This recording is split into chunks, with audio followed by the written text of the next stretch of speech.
नाले में मिली बोरे में बंद महिला की लाश, जिसे सबने अंधी वारदात समझा, वही निकली लिव इन रिश्ते की खौफनाक सच्चाई।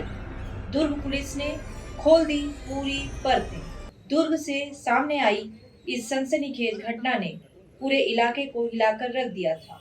13 दिसंबर की सुबह Chandra Maurya talkies under bridge के पास नाले में एक बोरे के अंदर बंधा महिला का शव मिला। पहचान नहीं, सुराग नहीं और सवाल बेहद गंभीर। उस खबर को देख करके सोशल मीडिया और मीडिया में जो वायरल हुआ था अज्ञात शव के बारे में, एक महिला सुपेला निवासी कृष्णा नगर से अमरावती पति योगेश निर्मलकर 17/12 को सुपेला थाना पहुंचे और उसके फोटो को देखकर, उसके गोदना को देख करके उसको आरती उर्फ भारती के रूप में पहचान किया। उसने बताया कि ये आरती है। उसके डेड बॉडी को जाकर के जब दिखाया गया तो पहचान के शव सुपुर्दनामा लेकर के उसका अंत्येष्टि कार्यक्रम हुआ।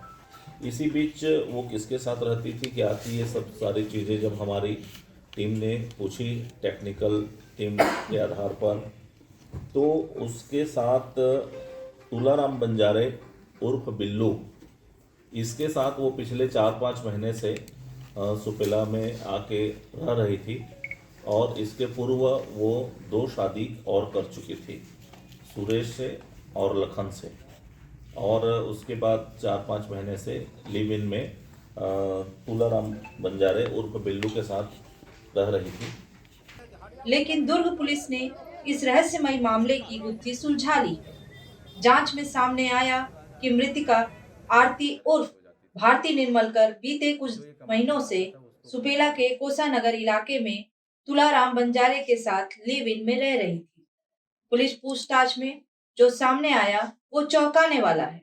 जब तुलाराम बंजारे को पुलिस ने अपनी हिरासत में लेकर के प्रॉपरली पूछताछ किया, तब उसने घटना को विस्तृत रूप से बताया कि ये अक्सर शराब पीने की आदी थी, गुटखा खाने की आदी थी और शराब पीने के बाद इसके साथ लड़ाई झगड़ा हो जाता था छोटी छोटी बातों को लेकर के।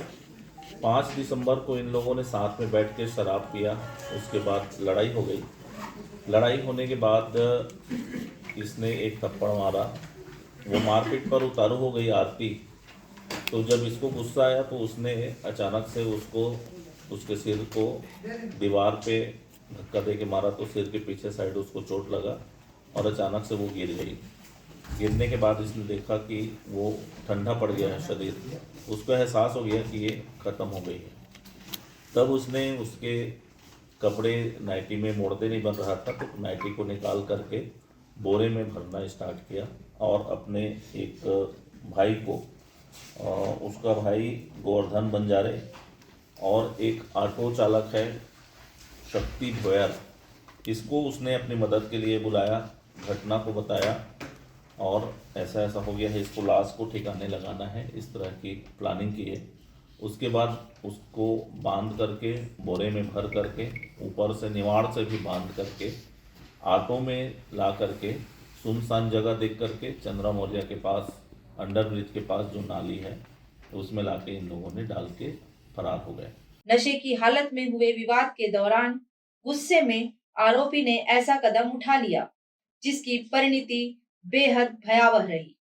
घटना के बाद सबूत मिटाने की कोशिश की गई। शव को बोरी में बंद कर भाई और एक साथी की मदद से ऑटो में रखकर रात के अंधेरे में नाले में फेंक दिया गया। इतना ही नहीं, आरोपी ने मोहल्ले में यह भी प्रचारित कर दिया कि महिला नागपुर चली गई है। बाद इसने अपनी माँ को ला करके अपने घर में रखा और ये बात मोहल्ले में फैलाई कि भारती नागपुर में कहीं शादी में गई हुई है, इसलिए वो दिखाई नहीं दे रही है। तो लोगों को लगा कि वो नागपुर गई हुई है, इसलिए किसी ने ध्यान नहीं दिया। हफ्ता भर निकल जाने के बाद भी सब चीज़ नॉर्मल हो गया। लगातार तकनीकी जांच, सीसीटीवी फुटेज और स्थानीय सूचना के आधार पर पुलिस ने पूरे मामले की परतें खोली और 3 आरोपियों को गिरफ्तार कर न्यायिक रिमांड पर भेज दिया गया है। टेक्निकल साक्ष्य के आधार पर हमारी टीम ने मेहनत करके एसएसयू की टीम और सुपेला की टीम लगातार इसमें लगी रही। सीसीटीवी फुटेज खंगाले गए और कॉल्स डिटेल्स खंगाले गए। बहुत सारे टेक्निकल साक्ष्यों के आधार पर ये प्रमाणित हुआ कि तुलाराम बंजारे ने इस घटना को अंजाम दिया था और अपने दो साथी, एक बड़ा भाई गोवर्धन बंजारे और उसका एक साथी दोस्त शक्ति भोयर के साथ मिल करके इस डेड बॉडी को छुपाने का कार्य किया। इस मामले में मुख्य आरोपी पहले भी गंभीर मामलों में जेल जा चुका है। दुर्ग पुलिस की तत्परता और सटीक जांच ने एक अंधी वारदात को सुलझाकर सच्चाई सामने ला दी है। ऐसी ही सटीक और भरोसेमंद खबरों के लिए जुड़े रहिए सीजी प्राइम न्यूज के साथ। खबर अच्छी लगे तो वीडियो को शेयर जरूर करें।